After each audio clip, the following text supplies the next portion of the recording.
Tuesday is a wrap, and we're looking ahead to what's next for the candidates that remain. Yes, and Republican Kelly Maher and Democrat James Mejia are both here to break it down. So we now have a better idea of the candidates and the front runners.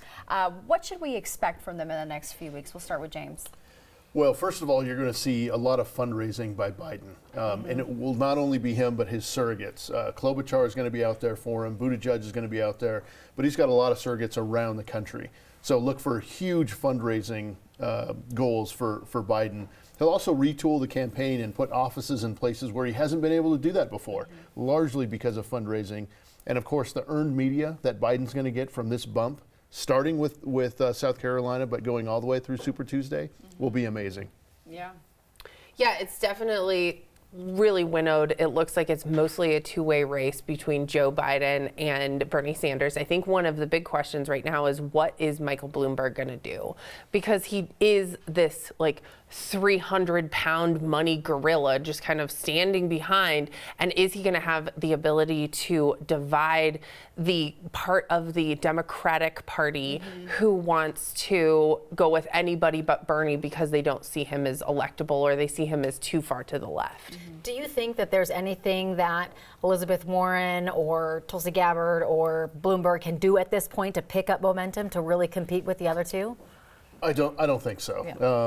And first of all, Warren is really without a political home right now. But she tried to appear more moderate and not be pigeonholed with Bernie Sanders. But that's left her in kind of limbo between the moderates and Sanders. So she's going to have a tough time and definitely doesn't have a path forward. The bigger question is, what does she do with her delegates? And what does she do with her influence, which she obviously still has in this race. Yeah. But again, a good question about Bloomberg, and certainly Tulsi Gabbard is on her way out of this race. Yeah. I want to ask, you brought this up. It's clearly now a two-person race. You've got Sanders versus Biden. What does this mean for the future of the Democratic Party and the Republican Party? Well, it's interesting. There is definitely a divide in the Democratic Party. There's going to be a couple ways to overcome that. A major progressive wing against a major moderate wing. I think in a presidential, vice presidential ticket, you try to balance out geography and gender and political ideology. That's going to be incredibly important this year. But it's also going to be important to focus on the ultimate goal, and that is defeating Donald Trump in November 2020. What do you think? I mean, ultimately right now, we still see that Bernie Sanders is leading in the total number of delegates. And I think that the Democrats are going to have a really difficult time if Bernie Sanders manages to go into their convention with more delegates. The first round of balloting has no superdelegates as part of it.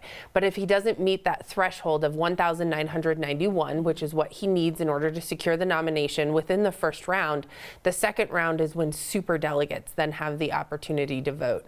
I think Democrats are going to be in the midst of a serious existential crisis bordering on almost like an internal civil war if Bernie Sanders walks in with more delegates but walks out without the nomination and it ends up going to Joe Biden. There was already a lot of resentment and anger with their last nomination, and I think they're going to have a really hard time fighting this narrative that this wasn't just stolen from Bernie Sanders. Yeah.